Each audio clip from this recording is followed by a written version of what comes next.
Hello दोस्तों, welcome to अपना सपना JRF and welcome to this video. मैं हूं कोमल शर्मा और आज की इस वीडियो में हम करने वाले हैं PYQs practice for CSIR NET life science दिसंबर 2023।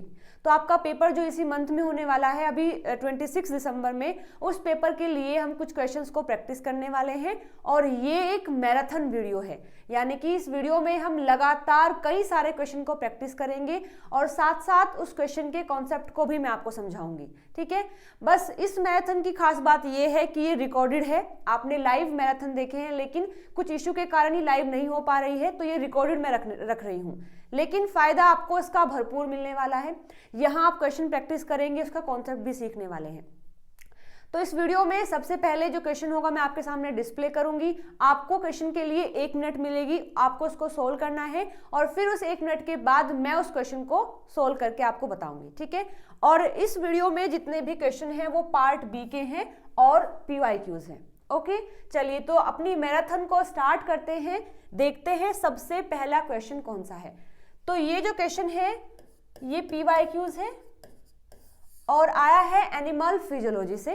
तो देखिए क्वेश्चन में दिया है which one of the following small molecule neurotransmitters is not synthesized from the tyrosine, यानी इन चारों में से कौन सा ऐसा न्यूरोट्रांसमीटर है जो कि टायरोसिन से सिंथेसाइज नहीं होता है। यानी 4 में से 3 ऐसे हैं जो टायरोसिन से बनते हैं, लेकिन एक ऐसा है जो टायरोसिन से नहीं बनता। आपको बताना है कि कौन सा नहीं बनता है। आपके पास केवल 1 मिनट है। चलिए स्टार्ट करते हैं। टाइम स्टार्ट हो गया है, इस क्वेश्चन को सोल्व कीजिए।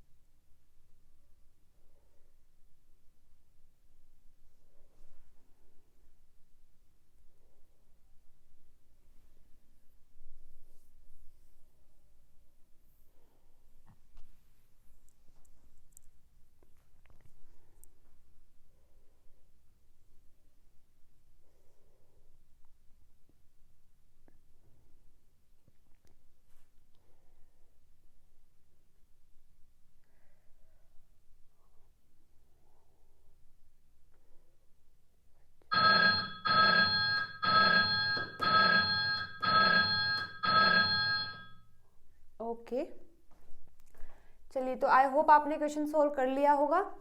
बात करते हैं इसके आंसर की। तो देखिए सबसे पहले हमें जानना होगा कि व्हाट इज टायरोसिन। टायरोसिन क्या होता है? तो देखिए बहुत ही आसान सा क्वेश्चन है। टायरोसिन एक अमाइनो एसिड है जिससे हमारी बॉडी के अंदर प्रोटीन बनते हैं और अमाइनो एसिड को हम कई कैटेगरी में डिवाइड करते हैं। एक होते हैं नॉन एसेंशियल और एक होते हैं एसेंशियल। मतलब जो हमारी बॉडी बना सकती है खुद से, जिनको हमें बाहर से नहीं लेना पड़ता अपनी डाइट में, उनको बोलते हैं नॉन एसेंशियल। और जो हमारी बॉडी नहीं बना सकती, जिनको डाइट में लेना पड़ता है, उन्हें बोलते हैं एसेंशियल। ठीक है, तो ये जो टायरोसिन है ये एक अमाइनो एसिड है जो कि नॉन एसेंशियल अमाइनो एसिड है, यानी हमारी बॉडी उसको बना सकती है। और कैसे बनाती है? किसी दूसरे अमाइनो एसिड से जिसका नाम है फिनाइल एलेनिन। ठीक है, तो ये एक एसेंशियल कंपोनेंट है for the production of several important brain chemicals, जैसे कि न्यूरोट्रांसमीटर, जिसमें आता है एपिनेफ्रिन, नोरेपिनेफ्रिन और डोपामिन। ये 3 ऐसे न्यूरोट्रांसमीटर हैं जो हमारे ब्रेन में होते हैं और चीज़ों मतलब काम में हेल्प करते हैं। ब्रेन के जो नर्व इम्पल्सेस हैं उनमें ये हेल्प करते हैं। और ये तीनों बनते कहाँ से हैं? टायरोसिन से। टायरोसिन कहाँ से बनता है? फिनाइल एलेनिन से। ओके, तो देखिए ये स्ट्रक्चर जो है ये फिनाइल एलेनिन की है, यहाँ आप देख सकते हैं। तो ये स्ट्रक्चर जो है ये फिनाइल एलेनिन की है। आगे देखिए, जो अमाइनो एसिड हैं जो कि एरोमेटिक होते हैं, मतलब 3 ऐसे अमाइनो एसिड हैं हमारी बॉडी के अंदर जो एरोमेटिक हैं, यानी जिनमें एरोमा जो रिंग होता है वो प्रेजेंट है, जिसमें आता है वाइफ, यानी कि फिनाइल एलेनिन को हम बोलते हैं F से रिप्रेजेंट करते हैं, टायरोसिन को हम Y से रिप्रेजेंट करते हैं और ट्रिप्टोफैन को हम W से रिप्रेजेंट करते हैं। इनका डायग्राम भी एक बार ध्यान से देख लीजिए, हो सकता है कि डायग्राम से ही कोई क्वेश्चन अब की बार आ जाए। तो जो फिनाइल एलेनिन होता है सबसे आसान, यहाँ पर देखिए हमें पता है कि अमाइनो एसिड के स्ट्रक्चर में ये 3 चीजें तो फिक्स होती हैं। यहाँ कार्बन है, यहाँ होता है NH2, यहाँ होता है COOH। चेंज होती है तो ये R चेन, तो यहाँ देखिए ये मेन कार्बन है, नहीं ये मेन कार्बन है, इससे लगा है COOH और यहाँ लगा है NH2 और यहाँ लगा है H। तो फिनाइल एलेनिन में क्या हो जाता है कि एक फिनाइल रिंग आती है और उस पर लगा है CH2। तो बस ये स्ट्रक्चर है फिनाइल एलेनिन की, जिससे बनता है टायरोसिन। हमारी बॉडी में फिनाइल एलेनिन से बनता है टायरोसिन। अब देखो यहाँ टायरोसिन की स्ट्रक्चर क्या है, ये मेन कार्बन है, उससे लगा है COOH, यहाँ लगा है NH2, ये है हाइड्रोजन। तो ये चीजें तो सेम रहती हैं। टायरोसिन में क्या हो जाता है कि यहाँ OH आ जाता है, मतलब कि फिनोल जो होता है यानी जो रिंग है उस पर OH ग्रुप आ जाता है, तो ये बन जाता है टायरोसिन। अब ये है ट्रिप्टोफैन, इसमें क्या है, ये मेन कार्बन है, ये COOH है, ये NH2 है, ये हाइड्रोजन है और यहाँ CH2 लग के ये जो ग्रुप है ये लगा है, उसको बोलते हैं ट्रिप्टोफैन, WYF। तो ये है एरोमेटिक अमाइनो एसिड। तो यहाँ से हमने 2-3 कॉन्सेप्ट सीख लिए हैं अभी तक कि जो टायरोसिन है वो नॉन एसेंशियल है। कहाँ से फॉर्म होता है, फिनाइल एलेनिन से, यानी हमारी बॉडी के अंदर अगर फिनाइल एलेनिन है तो वो टायरोसिन को बना देता है। इसलिए टायरोसिन क्या है, नॉन एसेंशियल है, क्योंकि हमारी बॉडी ने खुद से बना लिया है। ये टायरोसिन काफी इंपॉर्टेंट है। इंपॉर्टेंट किस लिए है, कुछ हमारे ब्रेन के केमिकल्स हैं जैसे कि एपिनेफ्रिन, नोरएपिनेफ्रिन और डोपामिन, इनको बनाने में ये हेल्प करता है। एक कॉन्सेप्ट ये हो गया है। एक ये है कि इनके स्ट्रक्चर को हमने देख लिया है, अगर यहाँ से क्वेश्चन आएगा तो हम कर पाएंगे। और एक और इम्पोर्टेंट टॉपिक है इसी से रिलेटेड, वो है फिनाइल कीटोन यूरिया। ये एक डिजीज होती है जिसमें क्या होता है, हमारे यूरिया में फिनाइल एलेनिन आने लगता है। अब देखिए क्या है, ये एक अमाइनो एसिड है, तो अगर हम एक्सेस में लेते हैं फिनाइल एलेनिन को तो वो हमारे यूरिन में आने लगता है, या फिर जो फिनाइल एलेनिन है वो अपना काम नहीं कर रहा है बॉडी के अंदर, तो उसका एक्सेस होने की वजह से हमारी बॉडी उसको यूरिन से बाहर निकाल रही है। तो देखो इसको बोलते हैं PKU। इसमें होता क्या है, ये है फिनाइल एलेनिन, ये हमारी बॉडी में प्रेजेंट है और अभी हम देख के आए हैं इसका काम है टू फॉर्म द टायरोसिन। यहाँ एक स्पेसिफिक एंजाइम आता है जिसको बोलते हैं फिनाइल एलेनिन हाइड्रोक्सिलेज, जो फिनाइल एलेनिन को कन्वर्ट कर देता है टायरोसिन में। क्वेश्चन ये भी आ सकता है कि फिनाइल कीटोन यूरिया कब होता है, जब ये एंजाइम इनएक्टिव हो जाता है या फिर नॉन फंक्शनल हो जाता है, तब जाकर के फिनाइल कीटोन यूरिया होता है, क्योंकि उस दौरान फिनाइल एलेनिन कन्वर्ट नहीं हो पाता टायरोसिन में और इसके एक्सेस के कारण हमारी बॉडी उसको यूरिन के साथ में बॉडी से बाहर पहुंचा देती है। तो ये जो टायरोसिन बना है, अब इसका काम क्या है, ये टायरोसिन आगे जाकर के ऑक्सीडेशन में हेल्प करता है, प्रोटीन के सिंथेसिस में हेल्प करता है, कैटिकोलएमीन्स बनाता है, थायरोक्सिन बनाता है और मेलेनिन बनाता है। तो उस क्वेश्चन में तो हमने बस ये देखा है कि टायरोसिन क्या बनाता है, कैटिकोलएमीन्स, लेकिन यहाँ हम देख रहे हैं कि प्रोटीन के सिंथेसिस में भी हेल्प करेगा, ऑक्सीडेशन में भी हेल्प करता है। थायरोक्सिन जो हमारी थायराइड ग्लैंड होती है वहां से हार्मोन रिलीज होता है थायरोक्सिन, उसको भी फॉर्म करने में टायरोसिन हेल्प करता है। और मेलेनिन ये एक ऐसा कंपाउंड है जो हमारे स्किन को पिगमेंटेशन देता है, हमारा जो स्किन का कलर है वो इसके कॉन्सेंट्रेशन पर डिपेंड करता है मेलेनिन, तो वो भी टायरोसिन से बनता है। क्वेश्चन कैसे आ सकता है कि what is the function of tyrosine, और इनमें से आपको कोई 3 देके कोई एक ऐसा दे सकता है जो इसका फंक्शन नहीं है, और पूछ लिया जाए कि इन चारों में से टायरोसिन क्या नहीं बनाता है, तो आप ऐसे आंसर लिख सकते हैं। यहाँ पर एक वर्ड आया है कैटिकोलमीन, ये क्या होता है, देखिए कैटिकोलमीन क्या है कि हमारे बॉडी में जो किडनी होती है, किडनी के ऊपर 2 ग्लैंड है जिनका नाम है एड्रिनल ग्लैंड्स, तो ये जो भी हार्मोन सिक्रीट करती हैं उनको कैटिकोलमीन बोलते हैं, जिसमें कि आ जाता है the main type of catecholamine, dopamine, norepinephrine और epinephrine. Epinephrine is also known as adrenaline. तो ये भी क्वेश्चन आ सकता है कैटिकोलमीन क्या होते हैं और कौन कौन से टाइप हैं। तो कैटिकोलमीन वो हार्मोन है जो हमारी ग्लैंड एड्रिनल वो सिक्रीट करती है, और ये कहाँ होती है, किडनी के ऊपर होती है। और ये क्या करती है, कैटिकोलमीन 3 होते हैं, डोपामिन, नोरएपिनेफ्रिन और एपिनेफ्रिन। तो देखिए कई सारे कॉन्सेप्ट हमने इस अकेले क्वेश्चन से कर लिए हैं। बारी आती है अगले क्वेश्चन की, आपके पास 1 मिनट है, क्वेश्चन को रीड कीजिए और क्वेश्चन को स्टार्ट कीजिए। टाइम स्टार्ट हो गया है।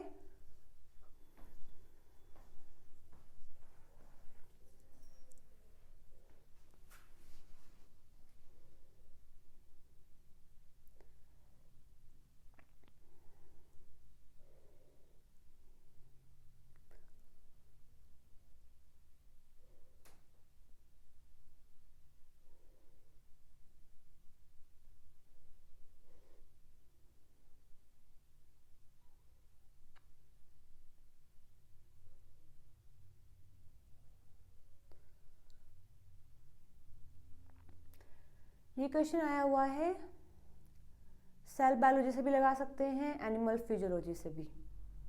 जो ग्लूट हम पढ़ते हैं वहाँ से क्वेश्चन आया हुआ है, बेहद ही आसान है अगर आपने पढ़ा है इसके बारे में।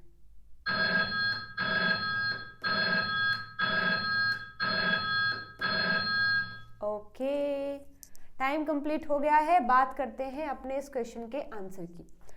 लिखा है absorb monosaccharides in intestinal epithelial cell exit by which one of the following transporter. अगर हमारे इंटेस्टाइनल, जो इंटेस्टाइन होती हैं, उनके सेल में अगर मोनोसेक्राइड है और उसे उस सेल से बाहर निकालना है तो इन चारों में से कौन हमारी मदद करेगा। तो देखिए इस डायग्राम की हेल्प से समझते हैं कौन हमारी हेल्प करेगा। देखो यहाँ पर ये सेल कौन सा है, एंटेरोसाइट है। एंटेरोसाइट कौन से सेल होते हैं, जो हमारे इंटेस्टाइन के होते हैं। फर्स्ट कॉन्सेप्ट, एंटेरोसाइट वो सेल होते हैं जो हमारे इंटेस्टाइन में प्रेजेंट है। अब अगर एंटेरोसाइट के अंदर जो कार्बोहाइड्रेट्स होते हैं, सेक्राइड्स होते हैं, उनको एंट्री देनी है तो दो तरीके होते हैं। एक होता है सोडियम ग्लूकोज ट्रांसपोर्टर, जिसको हम SGLT1 भी बोलते हैं। अगर आपको याद हो तो जब हमने ट्रांसपोर्ट पढ़े थे सेल बायोलॉजी के अंदर, तो वहां मैंने आपको इसका एग्जांपल दिया था कि इसमें क्या होता है, सोडियम प्लस ग्लूकोज को ट्रांसपोर्ट मूव करते हैं, यानी दोनों एक साइड में मूव कर रहे हैं और एक दूसरे की हेल्प कर रहे हैं मूव करने के लिए। तो यहाँ पर इस ट्रांसपोर्टर की हेल्प से जो ग्लूकोज होता है वो भी इन सेल के अंदर आ सकता है, और जो लैक्टोज होता है, गैलेक्टोज होता है, वो भी अंदर आ सकता है। तो यहाँ पर सेकेंड कॉन्सेप्ट ये है कि अगर हमें एंटेरोसाइट के अंदर ग्लूकोज को भेजना है या फिर गैलेक्टोज को भेजना है तो वहां सोडियम ग्लूकोज को ट्रांसपोर्टर का यूज किया जाएगा, और अगर मुझे फ्रक्टोज को भेजना है तो GLUT5 का इस्तेमाल होगा। देखो ये काफी इंपॉर्टेंट है, यहां से क्वेश्चन भी और आया हुआ है। इसमें क्वेश्चन में लिखा था कि फ्रक्टोज को अगर एंट्री करवानी है इंटेस्टाइन के सेल में तो कौन सा ट्रांसपोर्टर हेल्प करेगा, तो वो होता है GLUT5। तो GLUT5 कहाँ होते हैं, इंटेस्टाइन के सेल में होते हैं, और अगर फ्रक्टोज को सेल के अंदर लेके आना है तो GLUT5 हमारी हेल्प करेगा। ठीक है, ओके। तो यहाँ पर देखिए ग्लूकोज भी आ गया है, यहाँ पर गैलेक्टोज भी आ गया है, और यहाँ पर फ्रक्टोज भी आ गया है। अब अगर इन तीनों को ब्लड में ट्रांसपोर्ट करना है, ब्लड में भेजना है, तो वहां पर उनको मतलब बाहर निकालना होगा, एग्जिट करना होगा। एग्जिट करने के लिए होता है GLUT2। ठीक है, तो तीन चीजें हमने यहाँ से पढ़ी हैं। अगर इस सेल के अंदर ग्लूकोज, गैलेक्टोज, फ्रक्टोज को अंदर एंट्री दिलानी है तो ग्लूकोज, गैलेक्टोज आएंगे सोडियम ग्लूकोज को ट्रांसपोर्टर से, और फ्रक्टोज आएगा GLUT5 से। और अगर इन तीनों को सेल से बाहर एग्जिट करवाना है तो केवल GLUT2 ही अकेला इन तीनों को एग्जिट करवा सकता है। कहाँ पर, जो ब्लड कैपिलरी है, तो GLUT2 हमारी हेल्प करेगा। तो यहाँ क्वेश्चन में क्या पूछा है कि अगर इंटेस्टाइनल एपिथेलियल सेल के अंदर मोनोसेक्राइड है यानी ग्लूकोज है, और अगर उसे सेल से बाहर निकालना है तो हेल्प करेगा GLUT2, यानी कि first option will be the right answer. Okay, चलिए बढ़ते हैं आगे नेक्स्ट क्वेश्चन पर। इसके लिए भी आपके पास 1 मिनट है, टाइम स्टार्ट हो गया है। इस क्वेश्चन को पढ़िए और बताइए। तो ये जो क्वेश्चन है आया है इकोलॉजी से, जहां हम पॉपुलेशन का साइज जानना चाहते हैं, तो उसके लिए ये क्वेश्चन है।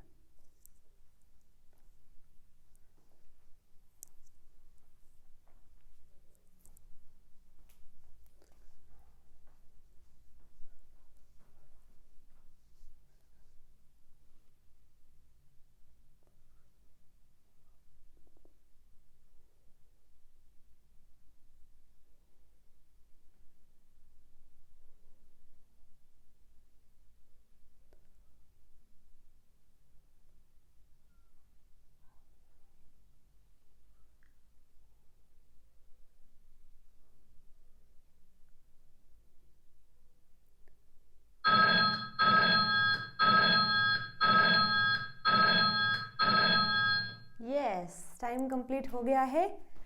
चलिए बात करते हैं अपने आंसर की।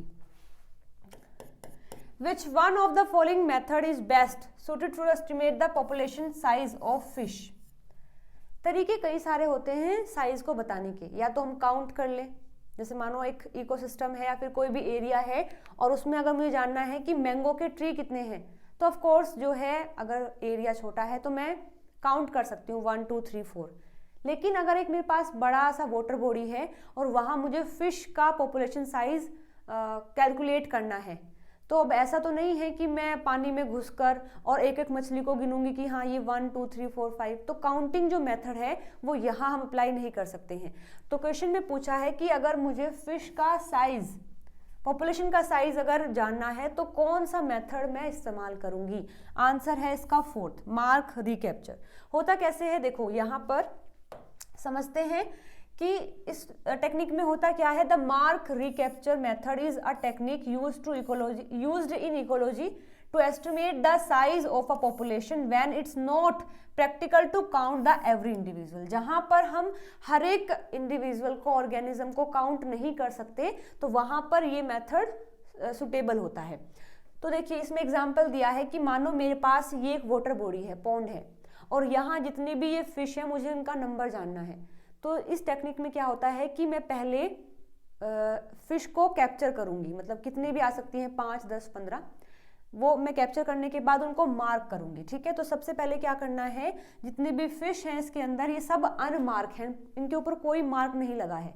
लेकिन जैसे मैंने इनको कैप्चर किया है, कैप्चर करने के बाद मैंने उनको मार्क कर दिया है। तो यहाँ अगर इस एग्जाम्पल की बात करें तो यहाँ 10 फिश को कैप्चर किया है और फिर इनको मार्क कर दिया है इनके ऊपर, और फिर से रिलीज कर दिया है पॉन्ड में। ठीक है, फिर कुछ समय के बाद क्या हुआ, कुछ समय के बाद यहाँ पर फिर से उस पॉन्ड से एक सैंपल लिया गया। उस सैंपल में देखा कि वहां पर कितने मार्क हैं और कितने अनमार्क हैं।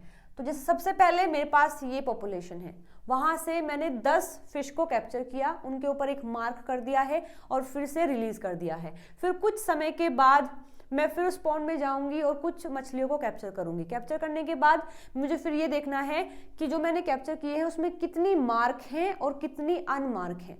मार्क और अनमार्क देखना है।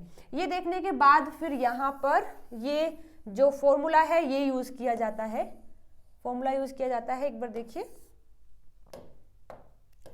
फॉर्मूला क्या है, n is equal to m multiply s upon में r।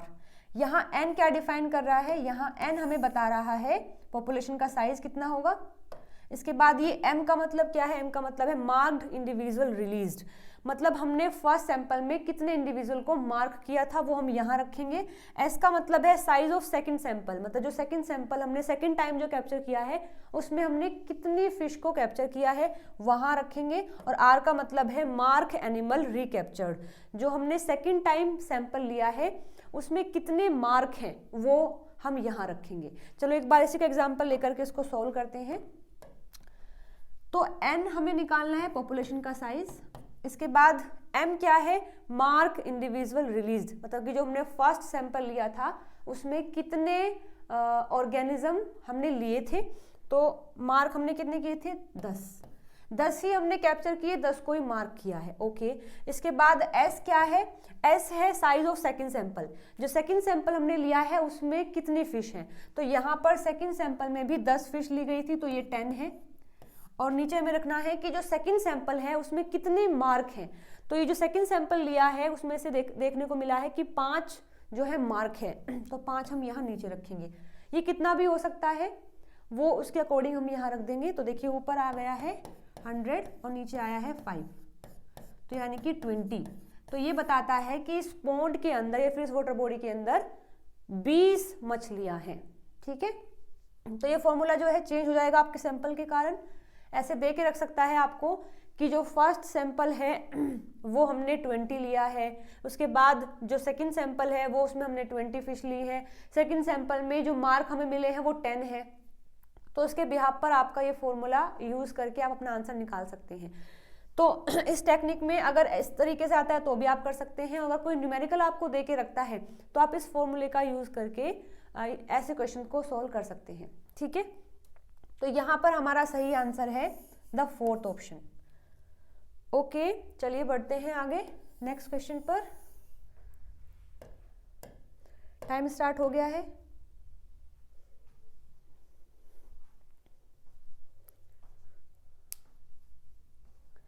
ये क्वेश्चन आया है एनिमल फिजियोलॉजी से, और जो फर्टिलाइजेशन वाला इवेंट है वहाँ से क्वेश्चन है।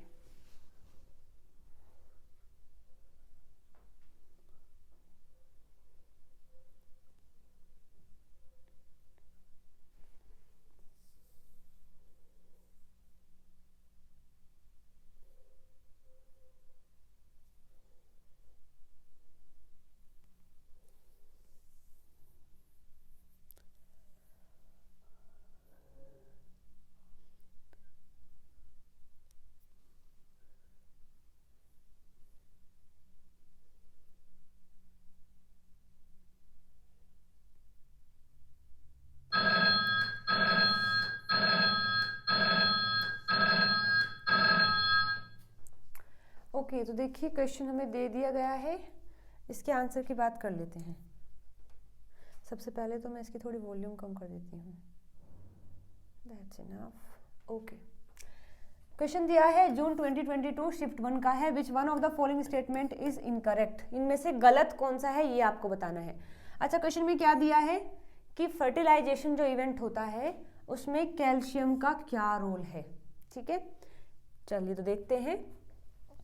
In mammals, calcium is required and sufficient for egg activation and oocyte maturation during the fertilization. Calcium जो होता है, ये अगर आपको पता है कि जब ओव्यूलेशन होता है, जब एग रिलीज होता है ओवरी से फैलोपियन ट्यूब में जाता है, तो उस दौरान ये एग नहीं होता है, ये होता है सेकेंडरी oocyte। ये सेकेंडरी oocyte होता है, और सेकेंडरी oocyte पर जब स्पर्म मतलब फर्टिलाइजेशन होने वाला होता है, स्पर्म इसको जब टच करता है तब जाकर के ये सेकेंडरी oocyte जो है एग में कन्वर्ट होता है, और फिर यहाँ फर्टिलाइजेशन होता है। तो ये जो काम हुआ है, यानी सेकेंडरी oocyte एग में कन्वर्ट हुआ है स्पर्म के आने से, तो स्पर्म के आने से ऐसा क्या हुआ है कि एक्टिवेट हो गया है, तो वहाँ पर कैल्शियम रिलीज हुआ है। इस कैल्शियम के कारण जो एग है वो एक्टिवेट हो जाता है। एग एक्टिवेशन का मतलब है कि मतलब oocyte मैचुरेशन, मतलब oocyte भी क्या हो गया, एग में कन्वर्ट हो गया है, और एग भी अब तैयार है फर्टिलाइजेशन करने के लिए। तो ये सब काम जो है कैल्शियम करवाता है। अब कैल्शियम वहाँ कैसे आता है, देखो जैसे ये है एग और यहाँ आ गया है स्पर्म। स्पर्म यहाँ जब आता है तो स्पर्म से एक कंपाउंड, एक एंजाइम यहाँ रिलीज होता है जिसका नाम है PLC। ये PLC क्या करता है, इस एग के अंदर एक कंपाउंड है PIP2। ये PLC होता है PIP2 को कन्वर्ट करता है डेग में और इनोसिटोल ट्राइफॉस्फेट में। ये जो पाथवे है हम यूनिट नंबर 4 में पढ़ते हैं, GPCR के अंदर भी हमने ये पाथवे देखा है। तो ये जो PLC होता है ये एक एंजाइम है जो स्पर्म ने एग के अंदर रिलीज किया है, और एग के अंदर जो PIP2 है ये कन्वर्ट हो जाता है डेग प्लस IP3 में। अब ये जो IP3 होता है ये जाता है एंडोप्लाज्मिक रेटिकुलम में जहां पर कैल्शियम प्रेजेंट है। इस IP3 के कारण एक चैनल ओपन हो जाता है जो कैल्शियम को बाहर लेके आता है, मतलब यहाँ साइटोप्लाज्म में रिलीज कर देता है। एज वेल एज यहाँ पर क्या होता है कि जो डेग है, डेग जाकर के एक्टिवेट करता है प्रोटीन काइनेस C को, यानी PKC को, और ये PKC भी क्या करता है हमारे यहाँ मतलब इसके बाहर जो कैल्शियम है वो इसके अंदर आते हैं। मतलब एक तरीके से यहाँ भी कैल्शियम हो जाता है, यहाँ भी। तो स्पर्म के आने से कैल्शियम का कंसंट्रेशन बढ़ जाता है, जिसकी वजह से सेकेंडरी oocyte कन्वर्ट होता है एग में, और ये जो एग है फर्टिलाइजेशन के लिए एक्टिवेट हो जाता है। तो कैल्शियम का बेहद ही इंपॉर्टेंट रोल होता है in the fertilization in mammals. ठीक है, तो हमसे पूछा है कि गलत कौन सा है, चलिए देख लेते हैं। Transient rise in the calcium is necessary for the egg activation in mammal. बिल्कुल सही बात है, मैमल्स के अंदर एग को एक्टिवेट करने के लिए कैल्शियम का जो लेवल है वो राइज होना जरूरी है। Sperm induce egg activation and does not involve calcium. जो स्पर्म होता है वो एग को एक्टिवेशन करता है, बिल्कुल सही बात है, लेकिन कैसे करता है, with the help of calcium. लेकिन यहाँ लिखा है does not involve calcium, so that will be the wrong statement. In many organism, egg secrete diffusible molecule that attract the activated sperm. ये भी बात बिल्कुल सही है कि कुछ ऑर्गेनिज्म में ऐसा होता है कि जो एग है वो कुछ ऐसे कंपाउंड्स को सिक्रीट करता है जिसके कारण केवल वो स्पर्म ही उसके पास आएंगे जो एक्टिवेटेड हैं, जो फर्टिलाइज करने के लिए कैपेबल हैं। तो तो ये बात भी सही है। और capacitated mammal sperm can penetrate the cumulus and bind the zona pellucida. अगर आपको पता है इस इवेंट के बारे में, तो ये स्पर्म के साथ में होता है जब वो फीमेल रिप्रोडक्टिव सिस्टम में आते हैं, तो स्पर्म को जो है तैयार किया जाता है कि जाइए और फर्टिलाइज करिए। तो इसको बोलते हैं कैपेसिटेट करना, मतलब कैपेसिटेशन, स्पर्म को और ज़्यादा एक्टिवेट करना ताकि वो और स्पीडली एग के साथ में जाके फर्टिलाइज कर सके। तो जब ये हो जाता है तो वहाँ पर ये जो कैपेसिटेटेड मैमल स्पर्म है तो ये हाईली एक्टिव तो हो गया है। अब जब एक्टिव हो जाता है तो एग के बाहर जो लेयर होती है, एक होती है जोना पेलुसिडा, एक होता है कोरोना रेडिएटा, इन सब को ब्रेक करने में कैपेबल हो जाता है और फर्टिलाइज कर पाता है। ठीक है, तो ये सारे स्टेटमेंट सही है।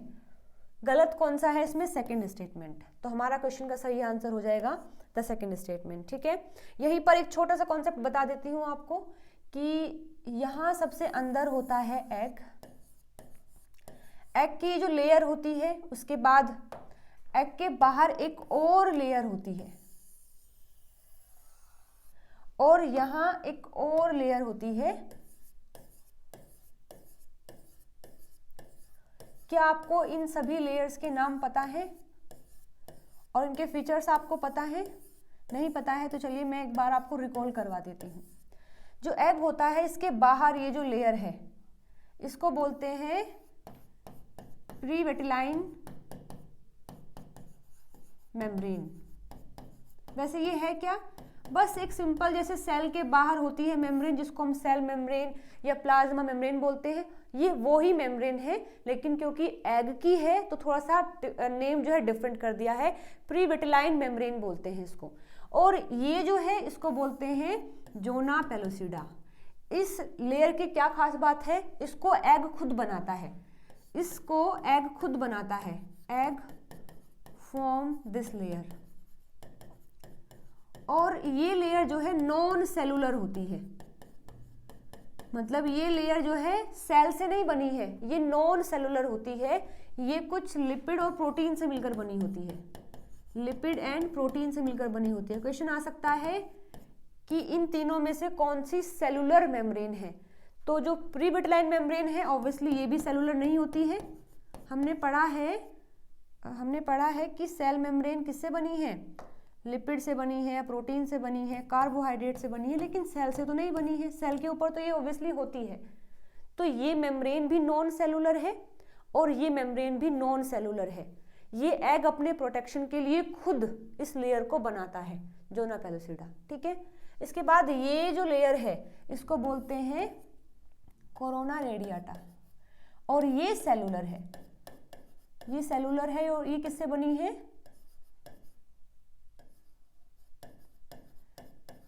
जो ग्रेनुलोसा सेल होते हैं उनसे मिलकर के ये लेयर बनी होती है। तो आपको इन तीनों के बारे में मैंने बता दिया है। कोरोना रेडिएटा जो कि सेलुलर है और कौन से सेल से बनी है? ग्रेनुलोसा सेल से बनी है। इसके बाद जोना पेलुसिडा होता है और इसी लेयर पर कुछ रिसेप्टर्स लगे होते हैं जो ये चेक करते हैं कि मेरे पास जो स्पर्म आया है या फिर जो स्पर्म एग से फ्यूज करने वाला है क्या ये सेम स्पीसीज का है या नहीं है। ठीक है, और अगर वो अलग स्पीसीज का होता है तो यहीं पर आकर के रिजेक्शन हो जाता है। अगर वो किसी और स्पीसीज का स्पर्म है तो ये जो रिसेप्टर लगे होते हैं उनसे वो फिट नहीं हो पाता है, और फिट नहीं होगा तो ये सब ब्लॉक हो जाती हैं, तुरंत ब्लॉक हो जाती हैं और उस स्पर्म की एंट्री नहीं होने देती हैं। लेकिन अगर स्पर्म सेम स्पीसीज का आया है तो यहाँ कर ये बाइंड करता है, फिट हो जाता है और उसको अंदर एंट्री मिल जाती है। ठीक है, तो वो रिसेप्टर जो है यहीं पर लगे होते हैं इस लेयर पर, और ये कैसी होती है? नॉन सेलुलर होती है। एग इसको खुद बनाता है और लिपिड प्रोटीन से बनी है, ये भी नॉन सेलुलर है। ओके, तो छोटा सा कॉन्सेप्ट था, ये मैंने आपको बता दिया है। चलिए नेक्स्ट क्वेश्चन है। 1 मिनट, टाइम स्टार्ट हो गया है। Okay, Allee effect.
ये क्वेश्चन जो है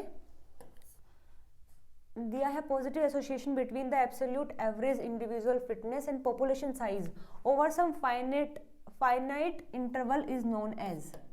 इसका आंसर है एल इफेक्ट। कैसे है चलिए देखते हैं। ये जो एल इफेक्ट है ये हमें क्या बताता है? एल इफेक्ट हमें बताता है कि मानो कोई भी इंडिविजुअल है एक पॉपुलेशन के अंदर, तो अगर उस पॉपुलेशन का साइज ज़्यादा है तो उसके अंदर जो ऑर्गेनिज्म है उनका फिटनेस भी ज़्यादा होगा। ऐसा क्यों है? जैसे मानिए यहाँ पर मेरे पास एक बड़ी सी पॉपुलेशन है और जिसमें बहुत सारे स्पीसीज हैं, मतलब बड़ी पॉपुलेशन का मतलब ही क्या है कि वहाँ नंबर ऑफ स्पीसीज क्या है, नंबर ऑफ स्पीसीज ज़्यादा है, या फिर नंबर ऑफ ऑर्गेनिज्म वहाँ ज़्यादा है।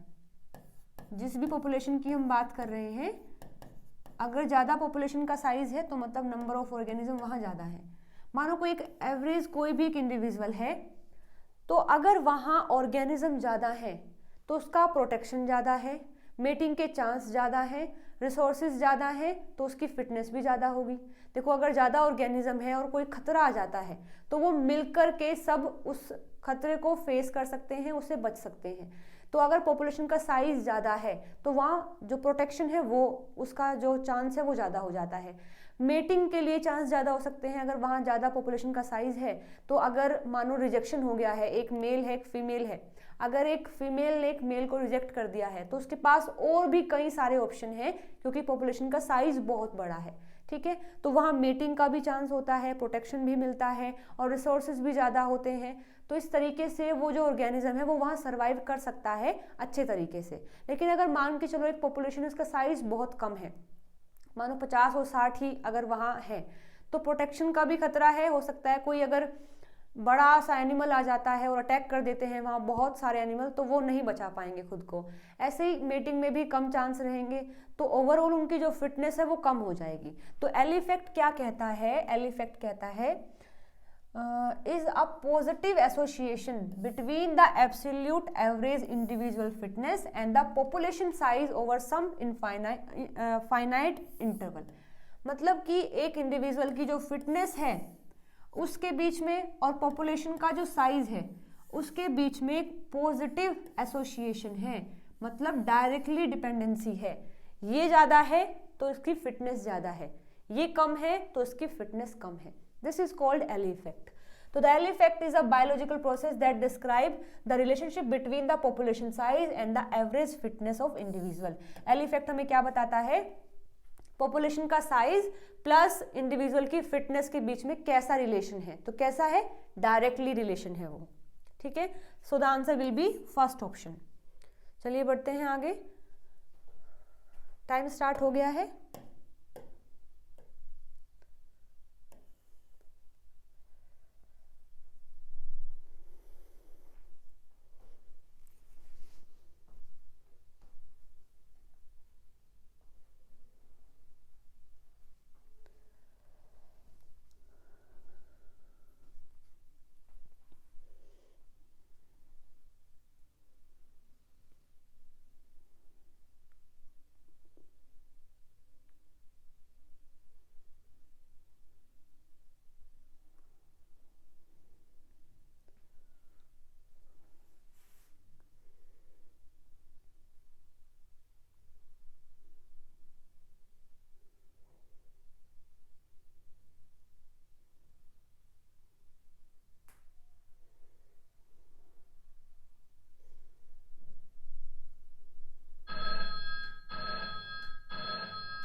चलिए देखते हैं। क्वेश्चन दिया है which one does not occur of physiological adjustment during the heat acclimatisation. ये वर्ड का मतलब क्या है पहले ये समझते हैं।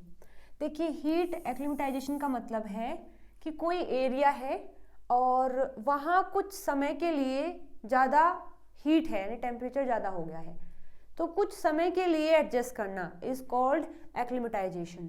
और अगर लंबे समय तक आप कहीं पर रह रहे हैं तो आप करते हैं एडजस्ट। इन दोनों वर्ड में ये ही डिफरेंस है।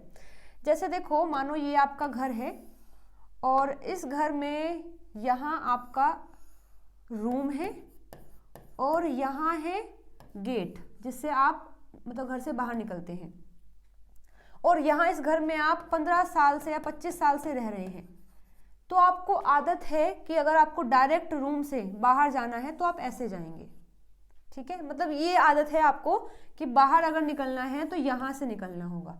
इसे बोलते हैं हैबिट होना, मतलब कि आपने अडेप्ट कर लिया है। और हीट एक्लिमेटाइजेशन का मतलब होता है, हीट एक्लिमेटाइजेशन का मतलब होता है कि मानो ये आपके दोस्त का घर है और उसका रूम यहाँ पर है और उनके घर का जो गेट है वो यहाँ है, तो आप अब कुछ समय के लिए क्या करेंगे, यहाँ से घर से बाहर जाएंगे। मानो अगर आपको 2 या 3 या 5 दिन के लिए रहना है तो आप यहाँ से बाहर जाएंगे। तो आपने कुछ शॉर्ट टाइम के लिए ही ये एडजस्ट किया है कि आपको यहाँ से यहाँ जाना है, इसे बोलते हैं एक्लिमेटाइजेशन, ठीक है। तो अगर हीट की बात है, यानी टेम्परेचर ज़्यादा हो गया है, तो वहाँ हमारी बॉडी क्या करती है, अपनी टॉलरेंस पावर को बढ़ा लेती है, इम्प्रूव करती है कि देखो अभी 5-6 दिन की बात है, टेम्परेचर अगर ज़्यादा है तो मुझे कुछ ऐसा करना पड़ेगा ताकि मैं इस एरिया में भी, इस कंडीशन में भी सर्वाइव कर सकूं, ठीक है। तो वो क्या करेगी, बॉडी अपने आप को हीट एक्लिमेटाइजेशन करेगी, ठीक है। तो देखो यहाँ पर फर्स्ट ऑप्शन दिया हुआ है, lowered threshold for start of sweating. देखो स्वेटिंग एक ऐसा फिनोमिना है जो हमारे बॉडी के टेम्परेचर को मेंटेन रखने में हेल्प करता है। अगर आपको याद है तो हमने पढ़ा है कि एंडोथर्म क्या होते हैं, जो अपने बॉडी के टेम्परेचर को मेंटेन रखते हैं, तो वो कई सारी एक्टिविटी करते हैं मेंटेन करने के लिए। अगर बाहर टेम्परेचर लो है, मानो टेम्परेचर लो हो गया है और बॉडी का भी लो होने के चांस हैं, तो हम क्या करते हैं, कांपने लग जाते हैं। जब हम कांपते हैं, ठंड जब ज़्यादा होती है तो हम कांपते हैं, और जब हम कांपते हैं तो वर्कआउट होता है बॉडी में, इससे हीट जनरेट होती है जिससे हमारी बॉडी का टेम्परेचर मेंटेन हो जाता है। लेकिन अगर बाहर टेम्परेचर बहुत हाई है और चांस है कि हमारी बॉडी का भी हाई हो सकता है, तो हमारी बॉडी स्वेटिंग करना स्टार्ट कर देती है, पसीना निकालना स्टार्ट कर देती है।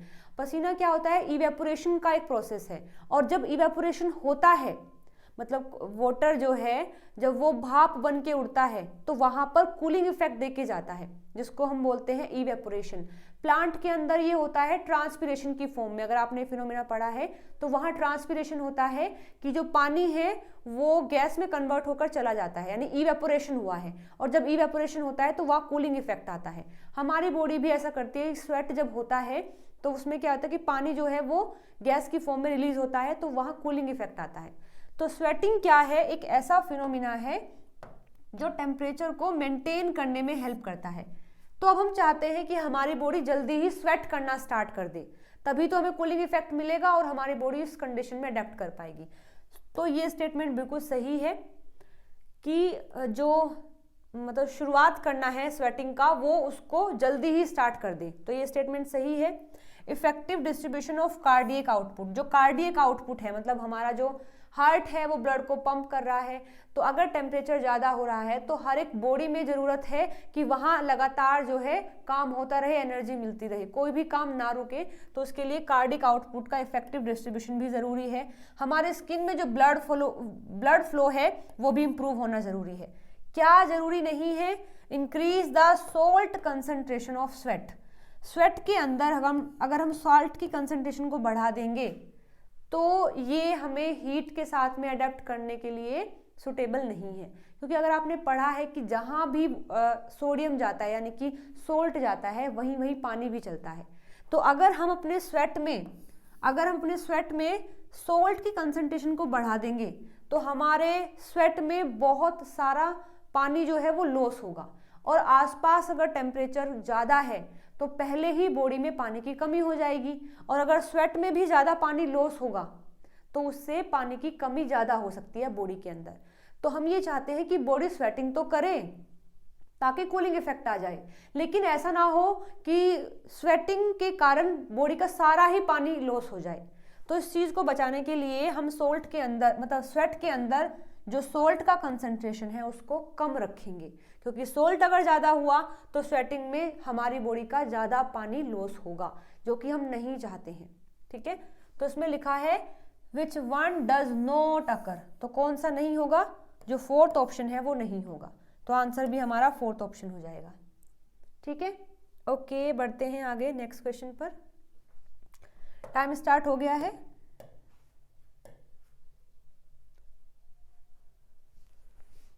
ये क्वेश्चन जो है बिल्कुल डायरेक्ट है और डायरेक्ट है यानी कोई कॉन्सेप्ट नहीं है।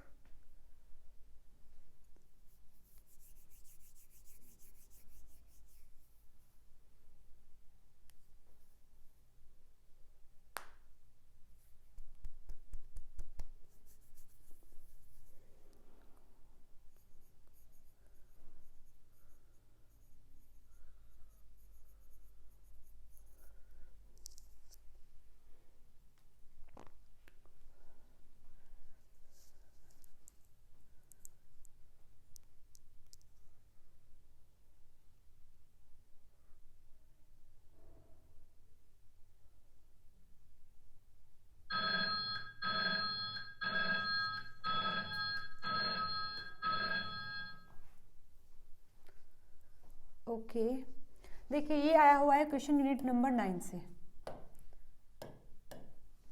डायरेक्ट क्वेश्चन है, इसका आंसर मैं बता देती हूँ, बाय चांस अगर आ जाए तो आप कर सकते हैं। एमूर लेपर्ड इसका आंसर है। इसमें लिखा क्या है, ये एमूर लेपर्ड क्या है, क्रिटिकली एंडेंजर्ड है। तो क्वेश्चन क्या आ सकता है, आपको कोई 4 नेम दे के रखेंगे, पूछेंगे चारों में से कौन सा क्रिटिकली एंडेंजर्ड है, तो the answer will be Amur leopard अगर वहां है। ठीक है, found in the Russian Far East, question आ सकता है कि कहाँ मिलता है, रशियन फार ईस्ट में मिलता है। इट इज सोलिटरी, मतलब ये अकेले रहते हैं। लेकिन ये भी देखा गया है कि जो मेल्स होते हैं वो आफ्टर मेटिंग फीमेल के साथ में रहते हैं और जो यंग वंस है मतलब उनका जो बच्चा है उसको पालने में और उसका पोषण करने में हेल्प करता है। यानी कि मेल जो होते हैं वैसे तो वो सोलिटरी होते हैं, अकेले देखने को मिलते हैं, लेकिन कभी कभी ये भी देखा गया है कि मेटिंग करने के बाद वो फीमेल के साथ में रहते हैं और उनके जो बच्चे हैं उनको पालने पोसने में हेल्प करते हैं। ठीक है, तो वो होते हैं एमूर लेपर्ड। ओके, चलिए बढ़ते हैं आगे। नेक्स्ट क्वेश्चन है, टाइम स्टार्ट हो गया है।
The measurement of the distance based on the counting steps or number of vertical bars by insect for navigation is called। मतलब कि इसका क्वेश्चन का मतलब क्या है कि मानो आपके पास ये कोई एक रोड है और यहाँ पर ये एक इंसेक्ट है और यहाँ पर कोई दूसरा इंसेक्ट है। ये इंसेक्ट क्या करता है, ये इंसेक्ट जो है आराम से, यहाँ था पहले ये इंसेक्ट, चलता चलता वो जो है यहाँ आ गया है। अब ये कोई दूसरा इंसेक्ट है, ये जानना चाहता है कि वो इंसेक्ट जो पहले मेरे पास था अब कहीं चला गया है तो वो कहाँ गया है और कितना दूर चला गया है। तो ये इंसेक्ट क्या करेगा, आता रहेगा और उसके जो ये फुटप्रिंट है उनको काउंट करता रहेगा। ऐसे काउंट करने से वो जान पाएगा कि वो कहाँ गया है और कितना दूर निकल गया है। ठीक है, इसे बोलते हैं ओडोमेट्री। ये जो मेथड है कि हम स्टेप को काउंट करके देख रहे हैं कि किसने कितना डिस्टेंस कवर किया है, उसे बोलते हैं ओडोमेट्री। ठीक है, या फिर हमने ऐसा किया कि 2 इंसेक्ट लिए हैं और एक इंसेक्ट पर हमने एक्सपेरिमेंट किया है और एक विदाउट एक्सपेरिमेंट है और हम कुछ चेक करना चाहते हैं कि इस एक्सपेरिमेंट के बाद इसने कितना मूव किया है। तो ये भी ऐसे मूव करेगा और ये भी ऐसे मूव करेगा। और हम देखना चाहते हैं कि किसने ज़्यादा डिस्टेंस कवर किया है, तो वहाँ उनके जो फुटप्रिंट हैं, उनके जो पैरों के निशान हैं, उनको हम काउंट करेंगे। इस टेक्निक को बोलते हैं ओडोमेट्री। तो odometry refers to the implementation of a specialized procedure और instrument by means of which an organism measure the distance travelled. उसने कितना डिस्टेंस ट्रेवल किया है उसको ओडोमेट्री बोलते हैं। आपने देखा है कि कुछ वॉच भी ऐसी होती है, घड़ी ऐसी होती हैं जो हमारे स्टेप को काउंट करती रहती है। जैसे हम चलते हैं तो वो हमारे स्टेप को बता देती है कि तुमने कितना डिस्टेंस कवर किया है। तो उसके अंदर भी ओडोमेट्री ही जो टेक्निक है वो यूज़ की गई है, जिसके हेल्प से वो हमें बता पाता है कि हमने कितना डिस्टेंस कवर किया है, आज हम कितने चले हैं, कितने स्टेप्स हमने लिए हैं। तो उसको बोलते हैं ओडोमेट्री, यानी कि third option will be the right answer. चलिए आगे बढ़ते हैं, टाइम स्टार्ट हो गया है।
ओके, तो इस क्वेश्चन में दिया है कि हीमोग्लोबिन A1C, जिसको हम HbA1c भी लिखते हैं, तो ये ऐसा हीमोग्लोबिन है जो कहाँ मिलता है, ऐसे ऑर्गेनिज्म में मिलता है जिसको डायबिटिक मेलिटस हुआ है।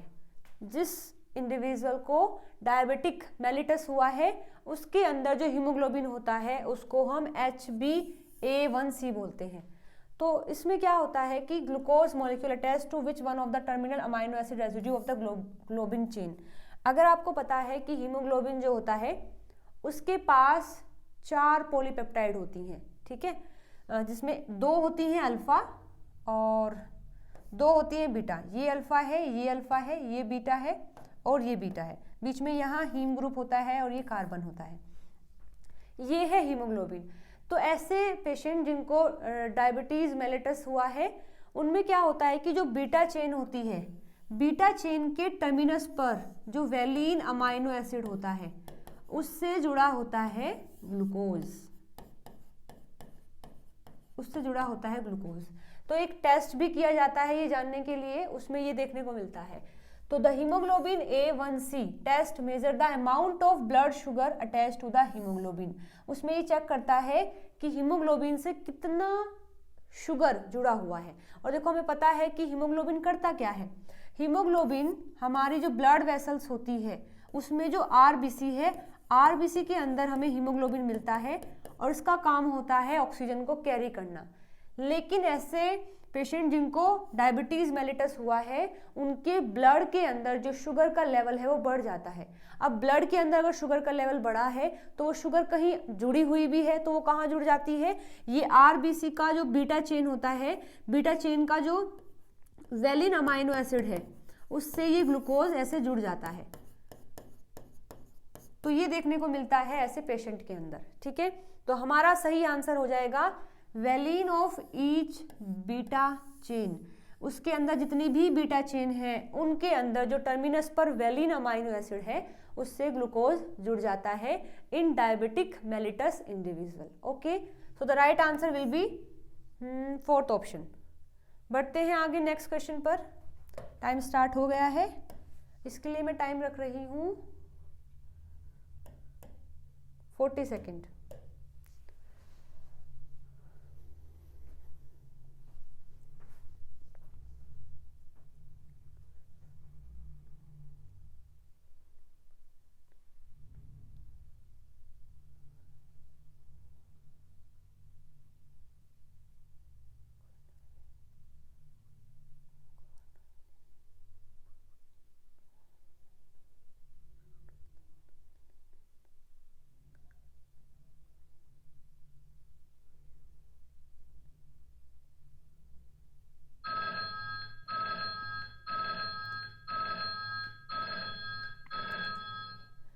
आई होप आपने क्वेश्चन कर लिया होगा। क्वेश्चन में क्या दिया है?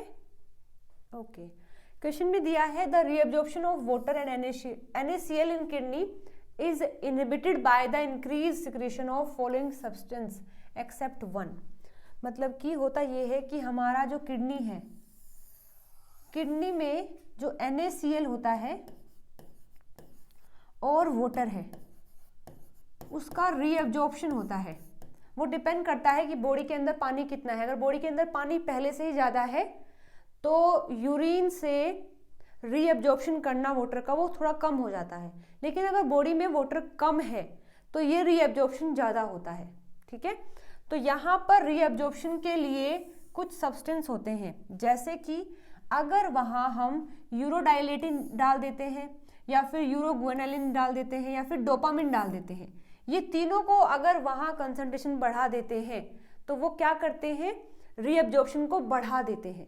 लेकिन अगर रीअब्जॉर्प्शन को कम करना है तो वहाँ हमें देना पड़ेगा norepinephrine.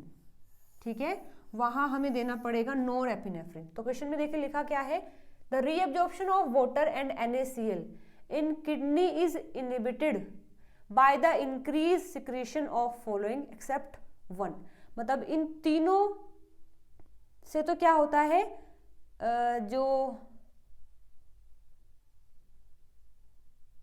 wait a minute, the reabsorption of water and NaCl in kidney is inhibited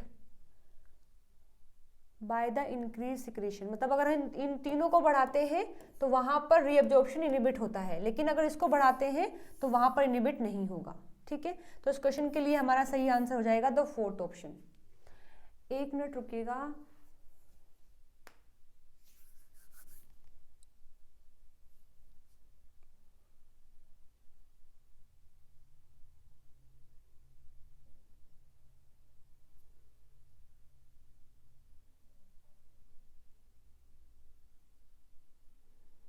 हाँ ठीक है, तो fourth option will be the right answer. ठीक है, चलिए आगे बढ़ते हैं। Okay, 30 second for this question.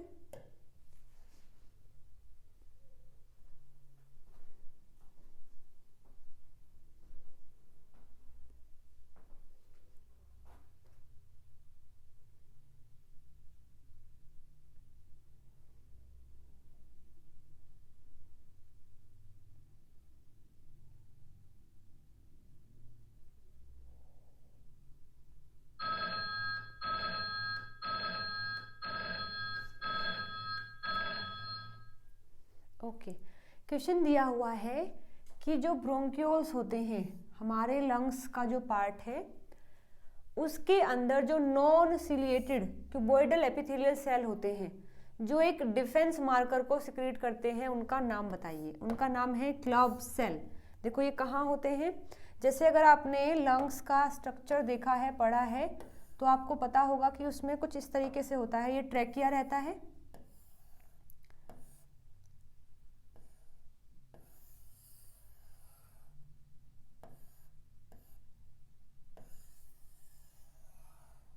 ठीक है। तो यहाँ पर जो ब्रोंक्यूल्स होते हैं उनके अंदर एक स्पेसिफिक टाइप के सेल मिलते हैं। कैसे हैं वो?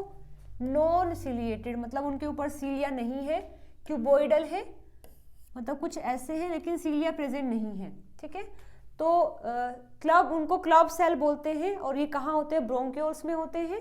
और उन्हीं क्लब सेल को हम ब्रोंक्यूलर एक्सोक्राइन सेल्स भी बोलते हैं और क्लेरा सेल्स भी बोलते हैं। ठीक है, करते क्या है ये?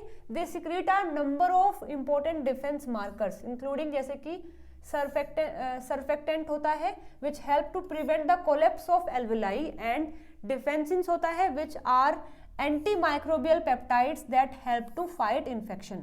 जैसे देखो हम इनहेल करते हैं तो इनहेल करने पर कई सारे माइक्रोब्स बॉडी के अंदर आ सकते हैं। तो ये जो क्लब सेल होते हैं, ये क्लब सेल क्या करते हैं? कई सारे डिफेंस कंपोनेंट को सिक्रेट करते हैं, जैसे कि एक होता है इंक्लूड सर्फेक्टेंट। ये क्या करता है कि यहाँ पर जो एल्वेलाई हैं, जो गैसेस एक्सचेंज में हेल्प करती हैं, वो कोलैप्स ना हो जाए, सिकुड़ ना जाए। अगर वो सिकुड़ जाएंगे, कोलैप्स हो जाएंगे, तो गैसेस का एक्सचेंज नहीं हो पाएगा। तो ये जो क्लब सेल होते हैं लगातार सरफेक्टेंट को रिलीज करते रहते हैं, जो एल्वेलाई को कोलैप्स नहीं होने देते। साथ साथ वो क्या करते हैं, डिफेंसिन को भी सिक्रीट करते हैं, और ये डिफेंसिन क्या करता है, एंटी माइक्रोबियल पेप्टाइड्स होती हैं। मतलब ये कुछ ऐसे प्रोटीन है जो माइक्रोब के जो प्रोटीन होते हैं उनको डेवलप नहीं होने देते हैं, ब्रेक कर देते हैं। ठीक है। और क्लब सेल को हम ब्रोंकियोलर एक्सोक्राइन सेल भी बोलते हैं, क्लेरा सेल्स भी बोलते हैं, और ये नॉन सिलिएटेड एपिथेलियल सेल्स होते हैं जो कहाँ मिलते हैं, जो स्मॉल एयरवेज यानी कि ब्रोंक्यूल्स होते हैं वहां पर मिलते हैं। ठीक है। तो हमारा सही आंसर हो जाएगा the club cells. Next question है, टाइम स्टार्ट हो गया है 40 सेकेंड। चलिए कीजिए।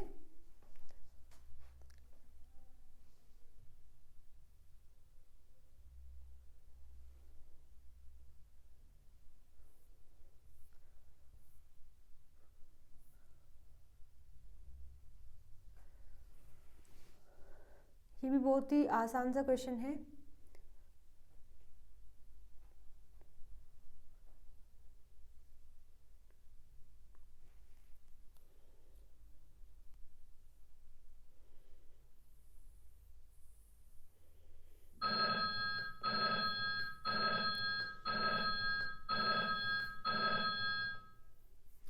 क्वेश्चन दिया है, which one of the following is abundant in the plasma membrane, plasma membrane of the mammalian cell but is absent from most prokaryotic and plant cell membrane. इसका सही सा आंसर है कोलेस्ट्रॉल। कोलेस्ट्रॉल हमेशा कहाँ बढ़ता है, सब कहते हैं ना कि कोलेस्ट्रॉल बढ़ा हुआ है। क्या कभी किसी प्लांट ने कहा है कि मुझे कोलेस्ट्रॉल हुआ है, या किसी बैक्टीरिया ने? पहली बात तो वो कह ही नहीं पाते हैं, लेकिन उनमें होता भी नहीं है। ठीक है। तो जो मैमल्स होते हैं उनकी प्लाज्मा मेम्ब्रेन में कोलेस्ट्रॉल मिलता है, लेकिन प्लांट और प्रोकैरियोट्स जो होते हैं उनके अंदर कोलेस्ट्रॉल नहीं मिलता। हालांकि कोलेस्ट्रॉल जैसा ही कुछ कंपाउंड्स इनके अंदर मिलते हैं, ये मुझे आप कमेंट करके बताएंगे, क्योंकि मैंने पहले भी क्वेश्चन करवाया हुआ है और बताया है उसके बारे में कि फंगस जो होती है या बैक्टीरिया जो होते हैं, प्लांट जो होते हैं, उनके अंदर कोलेस्ट्रॉल की जगह पर क्या मिलता है। ठीक है। ये आप मुझे कमेंट करके बताएंगे। वैसे इस क्वेश्चन का आंसर है द फोर्थ ऑप्शन। ठीक है।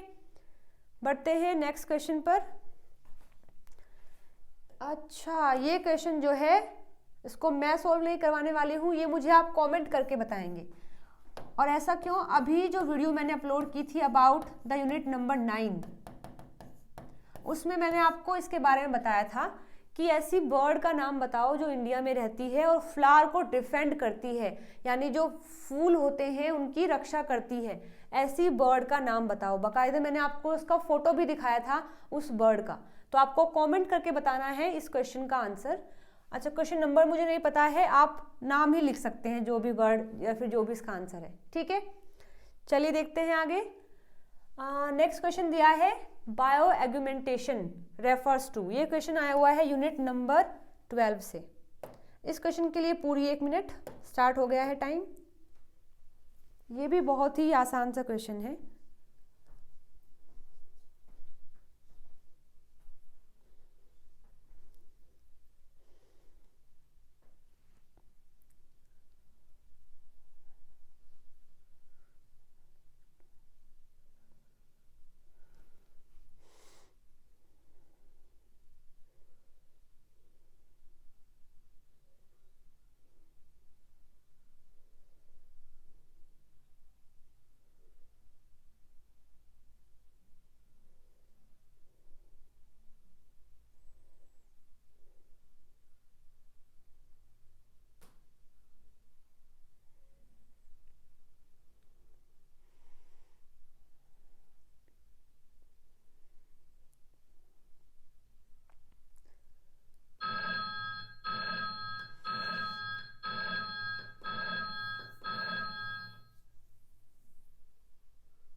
Okay, what is bio augmentation? चलिए इसके बारे में एक बार थोड़ा जान लेते हैं। बायो एग्यूमेंटेशन क्या है? यहाँ पर देखिए, यहाँ पर किया जाता है बायोडिग्रेडेशन। बायो का मतलब होता है लिविंग,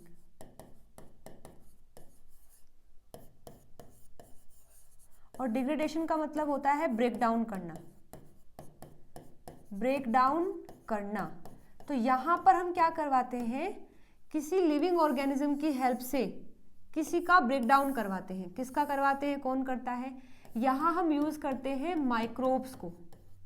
माइक्रोब्स को यूज किया जाता है किस चीज के लिए? जो ऑर्गेनिक मैटर है उसको ब्रेक डाउन करवाने के लिए। ठीक है, तो बायो एग्यूमेंटेशन में भी क्या होता है, ये भी एक टेक्निक है जिसमें बायोडिग्रेडेशन करवाया जाता है। लेकिन कैसे? मानो मेरे पास ये कोई साइट है, यहाँ ये मेरे पास कोई साइट है और यहाँ पर बहुत सारा जो है ऑर्गेनिक मटेरियल प्रेजेंट है। या फिर अगर आपको पता है तो हमारे घरों से जो वेस्ट निकलता है, जो सीवेज होता है, उसके ट्रीटमेंट में भी माइक्रोब्स हेल्प करते हैं। तो मानो ये एक ऐसा एरिया है, ऐसा सिस्टम है जहाँ पर बहुत सारा जो है ऑर्गेनिक मैटर प्रेजेंट है और मैं इसका डिग्रेडेशन करवाना चाहती हूँ। तो यहाँ पर क्या किया जाएगा, कुछ माइक्रोब्स को इंट्रोड्यूस कर दिया जाता है, क्योंकि माइक्रोब्स का ये फूड है। ये जो यहाँ अंदर भरा हुआ है हमारे लिए वेस्ट है, लेकिन माइक्रोब्स का ये फूड है।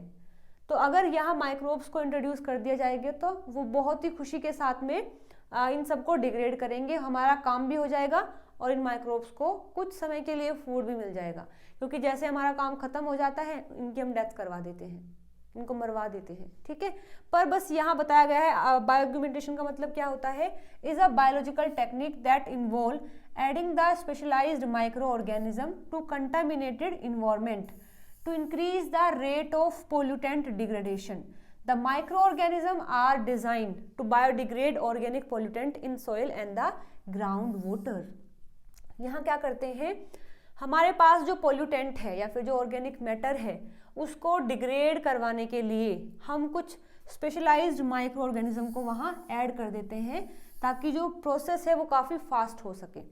तो देखिए यहाँ पर इन सभी में से जो फोर्थ ऑप्शन है ये इस चीज़ को जस्टिफाई करता है कि बायो ऑग्यूमेंटेशन क्या होता है, addition of selected microbes both archaea and bacteria to the polluted site so that biodegradation is enhanced. ठीक है, तो ये हमारा सही आंसर हो जाएगा। देखिए फर्स्ट में क्या लिखा है, developing the microbial strain through the genetic engineering which can degrade the pollutant and toxic compound effectively. मतलब इसमें एज सच जो जेनेटिक इंजीनियरिंग करके नहीं डालते हैं, नॉर्मली भी जो माइक्रोब्स होते हैं जिनका ये स्पेशली फूड है तो उनको भी हम डाल देंगे तो काम चल जाएगा। ex-situ bioremediation of toxin from soil and any other contaminated site. ex-situ का मतलब होता है कि जैसे मानो मेरे पास ये कोई एरिया है और यहाँ ये पोल्यूटेंट है, तो अगर मैं इस पोल्यूटेंट को निकाल के कहीं दूसरी जगह लेके आती हूँ और फिर उसका ट्रीटमेंट होता है, ये होता है ex-situ बायोरेमिडेशन। लेकिन अगर मैं यहीं पर करती हूँ तो ये होता है इन situ, ये होता है इन situ। तो हमें पता है कि जो वेस्ट होता है वो सारा एक जगह इकट्ठा है, वहीं पर हम उसको ट्रीट करवाते हैं, यानी कि कहीं बाहर नहीं लेके आते। तो ये क्या है, इन situ है, तो ये भी गलत हो जाएगा।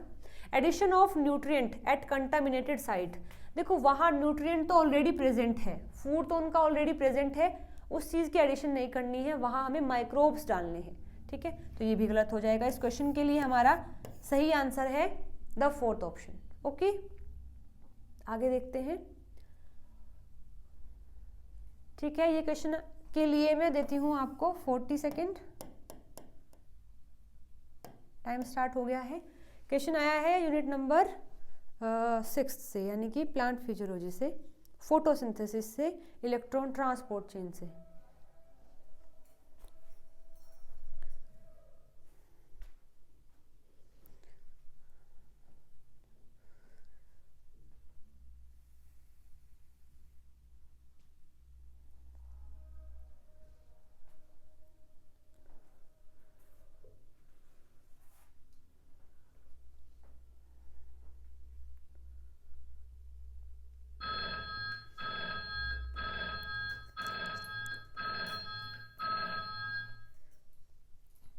ये भी बिल्कुल डायरेक्ट सा क्वेश्चन है। दिया है कि DBMIB इलेक्ट्रॉन ट्रांसपोर्ट चेन में कहाँ इनहिबिट करता है, मतलब ये एक इनहिबिटर है जो इलेक्ट्रॉन ट्रांसपोर्ट चेन को इनहिबिट कर देता है, तो कहाँ पर करता है। ठीक है, तो देखिए सबसे पहले बात करते हैं इसका फुल फॉर्म क्या है। DBMIB 2,5-डाइब्रोमो 6 आइसोप्रोपाइल 3-मिथाइल 1,4-बेंजोक्विनोन, ये एक आर्टिफिशियल क्विनोन है that inhibit the photosynthetic electron transport. It inhibit all the photosynthetic electron transport reaction that require both photosystem 2 and 1. However, it has not effect on the electron transport mediated by the photosystem 1. मतलब ऐसा electron transport जिसमें photosystem 1 और 2 दोनों रहते हैं, उस electron transport chain को ये इनहिबिट कर देता है, लेकिन जिसमें केवल फोटोसिस्टम 1 रहता है उसको ये इनहिबिट नहीं करता। ठीक है, तो यहाँ पर हम देख सकते हैं कि ये जो इलेक्ट्रॉन ट्रांसपोर्ट है इसमें फोटोसिस्टम 2 और 1 दोनों ही इन्वॉल्व है, और यहाँ पर इलेक्ट्रॉन जब PQ से जा रहे होते हैं साइटोक्रोम B6F के पास, उस दौरान इस चीज को यहाँ रोक देता है DBMIB। ठीक है, तो DBMIB कहाँ पर इनहिबिट करता है, जब इलेक्ट्रॉन PQ से जा रहा होता है साइटोक्रोम B6F कॉम्प्लेक्स के पास, तो यहाँ पर ये पर्टिकुलर इनहिबिटर इनहिबिट कर देता है इसके एक्शन को, तो ये हमारा सही आंसर हो जाएगा। चलिए आगे,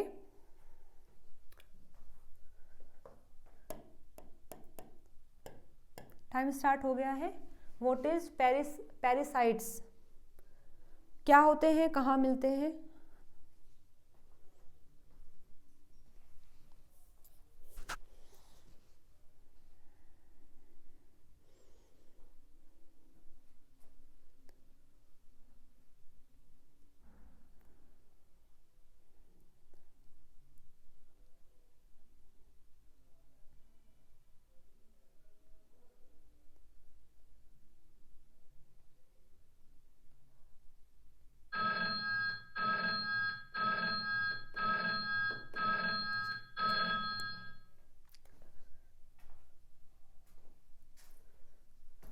लिखा है पैरासाइट्स आर फाउंड इन, कहाँ मिलते हैं, क्या होते हैं। देखिए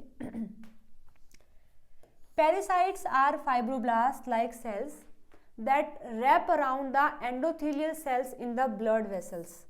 जो ब्लड वेसल्स होती है, जैसे देखो ये एक ब्लड वेसल है, तो ब्लड वेसल के जो एंडोथेलियल सेल्स होते हैं उनको रैप करके रखती है। जैसे ये जो पैरासाइट है ये ब्लड वेसल है और यहाँ पर ये रैप, जैसे ये ब्लड वेसल है तो चारों तरफ ऐसे रैप कर लेती है, तो ये होते हैं पैरासाइट सेल। अच्छा ये ऐसे क्यों होते हैं,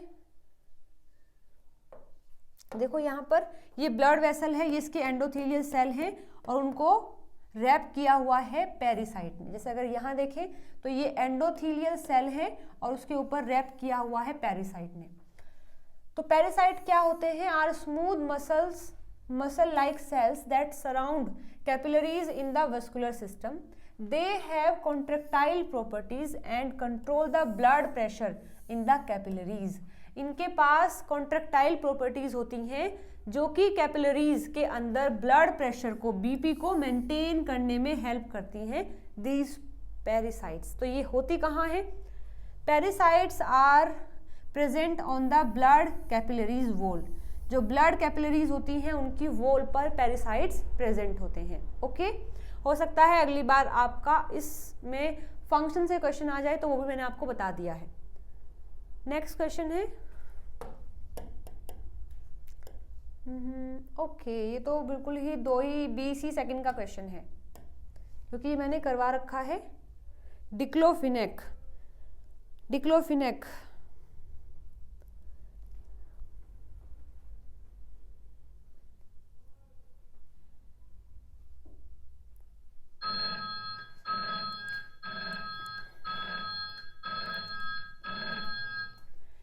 ये क्वेश्चन मैं इसीलिए लेके आई हूं ताकि आपको ये नाम याद हो जाए। अगर ये पेपर में नाम आया तो तुरंत आप फटाफट से लगा सकते हैं zips vulture.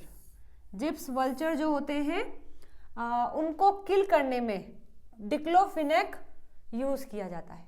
Okay, so the answer will B first. Next question है ओके 40 सेकेंड, टाइम स्टार्ट हो गया है।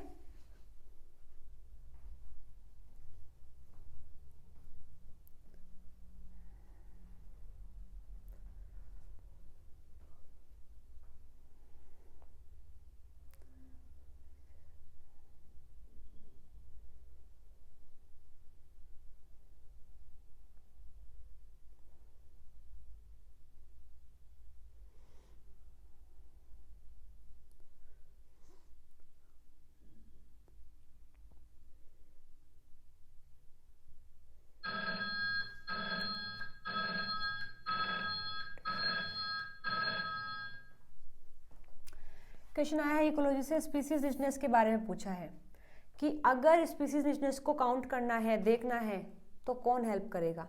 तो देखो यहाँ पर ओके, एक कॉन्सेप्ट मैं आपको बता देती हूँ। एक होता है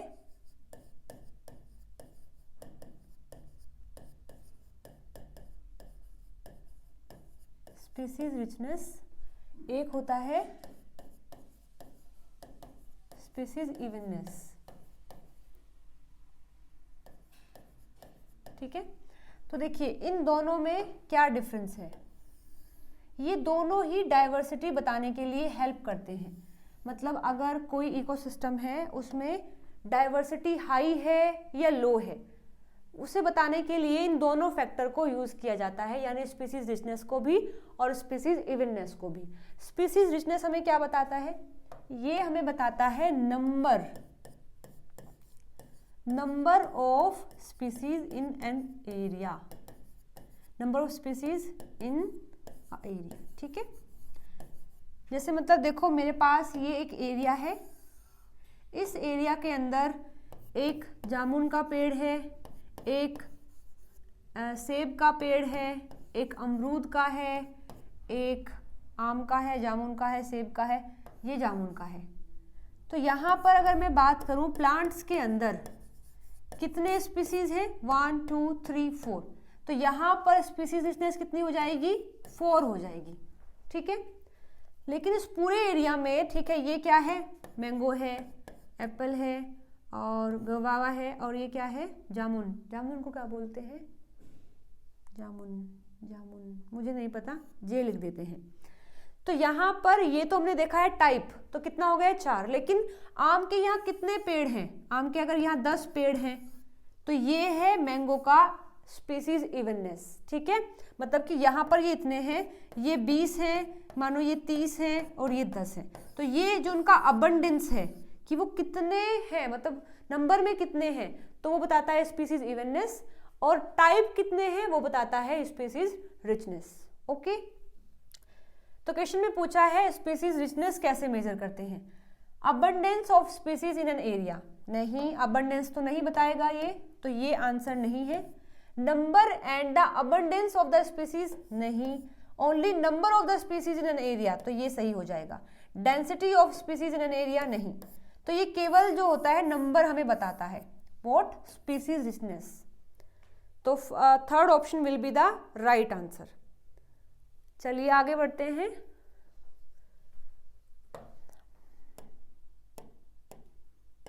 टाइम स्टार्ट हो गया है।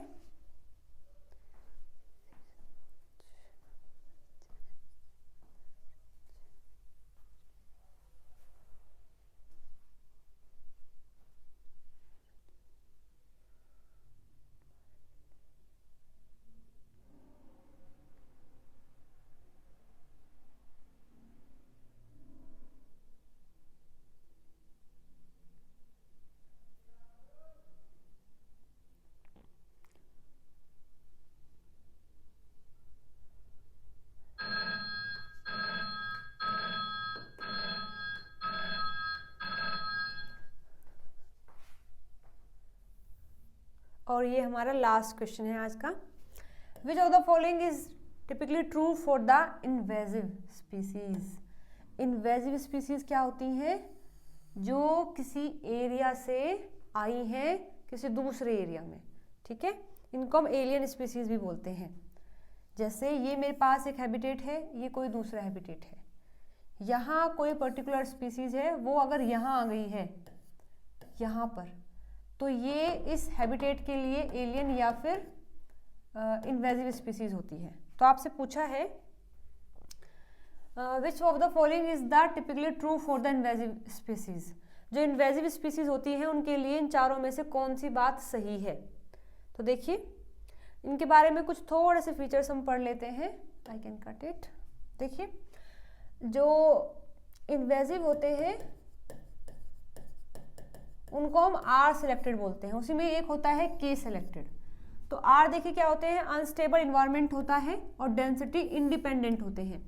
मतलब कोई एक नया ऑर्गेनिज्म है और वो किसी दूसरे एरिया से आया है, तो जिस एरिया में वो आया है वो उसके लिए अनस्टेबल भी हो सकता है, स्टेबल भी हो सकता है, लेकिन चांस ये रहते हैं कि क्या पता वो स्टेबिलिटी गेन कर पाए या ना कर पाए।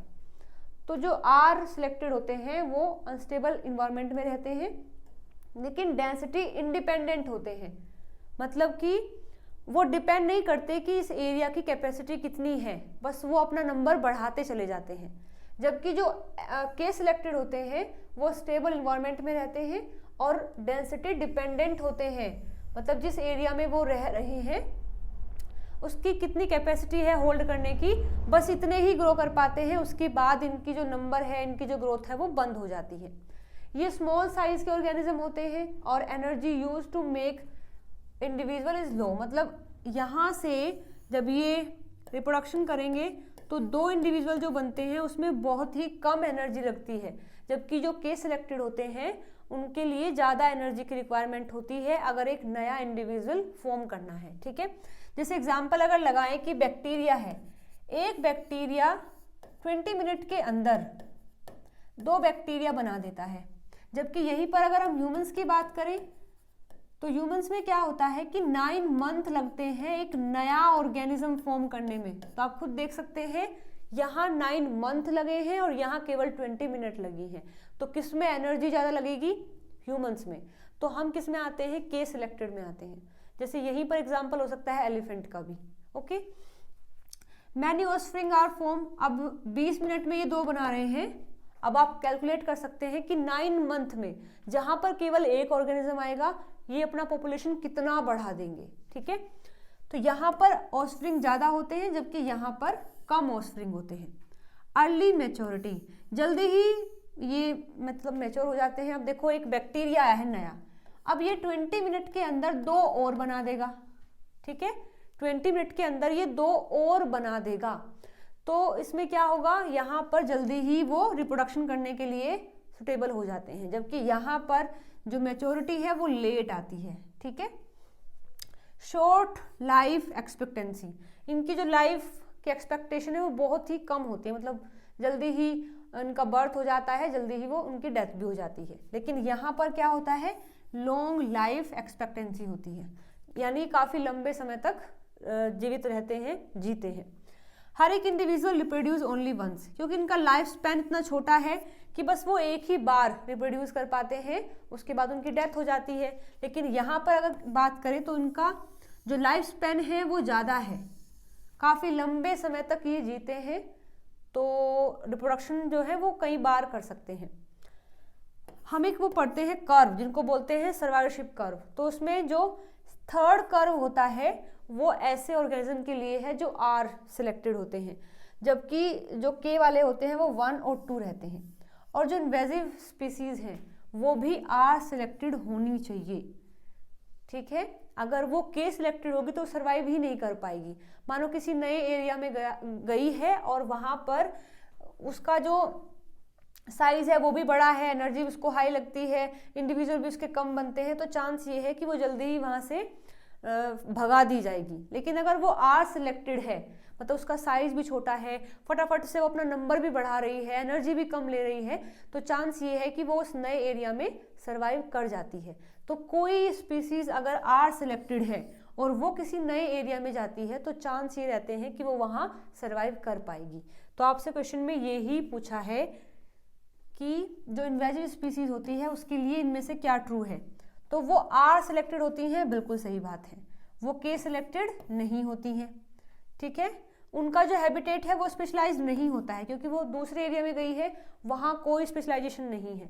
दे are always introduce by human, जरूरी नहीं है कि वो हमेशा ह्यूमन के थ्रू ही वहाँ इंट्रोड्यूस की गई है, ऐसा नहीं है। कई बार ऐसा होता है कि अनइंटेंशनली वो जाता है, जैसे मानो मैं यहाँ हूँ और कोई भी एक मानो बैक्टीरिया है, वो मुझे यहाँ आकर के लग गया है, मुझे नहीं पता है कि ये बैक्टीरिया यहाँ है, लेकिन जैसे ही मैं किसी नए एरिया में जाती हूँ तो ये बैक्टीरिया मेरे साथ में यहाँ चला गया है। हो सकता है कि कोई और ऑर्गेनिज्म हो, मानो ये रैबिट है और रैबिट पर कोई इंसेक्ट लगा हुआ है, इस रैबिट को हमने ट्रांसपोर्ट कर दिया है यहाँ पर, तो ये इंसेक्ट यहाँ भी जा सकता है, तो ये तो ह्यूमन ने नहीं ट्रांसपोर्ट किया है। तो ऐसा नहीं है कि ऑलवेज उनको ह्यूमन से ही इंट्रोड्यूस किया जाएगा, तो ये स्टेटमेंट भी गलत हो जाएगा। इस क्वेश्चन के लिए हमारा सही आंसर है द फर्स्ट ऑप्शन। ओके, चलिए तो आज का जो वीडियो है, हमारा आज का जो सो कॉल्ड मैराथन है वो हमने कंप्लीट कर लिया है, और मैं कोशिश करूंगी 2 मैराथन में और अभी अपलोड करूंगी, कल और परसों, ठीक है। तब तक आप इस वीडियो को ध्यान से पढ़ें, ध्यान से समझें, सारे क्वेश्चन को याद करें। अभी आपको पार्ट ए का भी एक वीडियो मिलेगा जिसमें हम लास्ट 30 क्वेश्चन को प्रैक्टिस करेंगे, मतलब दिसंबर 2023 के लिए ये मेरी साइड से लास्ट 30 क्वेश्चन रहेंगे जिनको हम प्रैक्टिस करने वाले हैं। तो आपको ये वीडियो भी आज या कल में ही मिल जाएगी, ठीक है। जब तक आप इस वीडियो में जितने भी क्वेश्चन हमने किए हैं उनको अच्छे से रिवाइज कर सकते हैं। जो क्वेश्चन मैंने आपसे पूछा है उनका आंसर कमेंट करके बताना है, और अगर किसी क्वेश्चन में कोई डाउट है तो भी आप कमेंट करके मुझसे पूछ सकते हैं। ओके, चलिए मिलते हैं अगली वीडियो में नए क्वेश्चंस के साथ में। Till then bye bye, take care.